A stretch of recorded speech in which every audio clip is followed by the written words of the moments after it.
सो एक और चीज़ है जो यूएस को अनफेयर एडवांटेज देती है, वो है फॉरेक्स रिजर्व्स। फॉरेक्स रिजर्व्स यानी फॉरेन एक्सचेंज रिजर्व्स वो एसेट हैं जो एक कंट्री के सेंट्रल बैंक के पास फॉरेन करेंसीज, गोल्ड, एसडीआर्स और फॉरेन बॉन्ड्स की फॉर्म में होते हैं। ये इंटरनेशनल ट्रेड और करेंसी स्टेबिलिटी मेंटेन करने के लिए ज़रूरी हैं।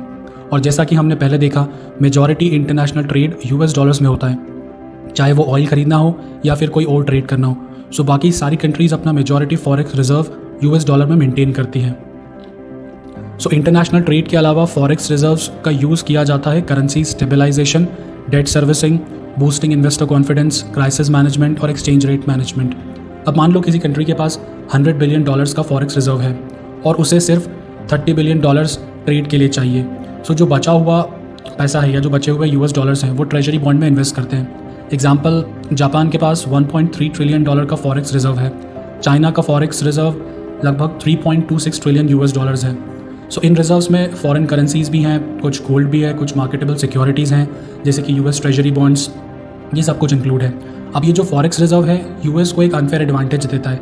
वो इस पैसे से अपनी इकोनॉमी को डेवलप कर सकता है, अपनी मिलिट्री स्ट्रॉन्ग बना सकता है, या फिर वो वर्ल्ड बैंक को फंड कर सकता है जो अल्टीमेटली बाकी अदर कंट्रीज़ को लोन देती है। सो ये सबसे बड़ा पावर प्ले है यूएस का।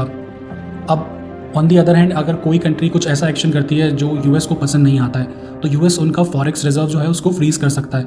जैसा कि हमने अभी रिसेंटली देखा कि रशिया के $300 बिलियन का जो फॉरेक्स रिजर्व था उसको फ्रीज कर दिया गया during the Russia Ukraine conflict.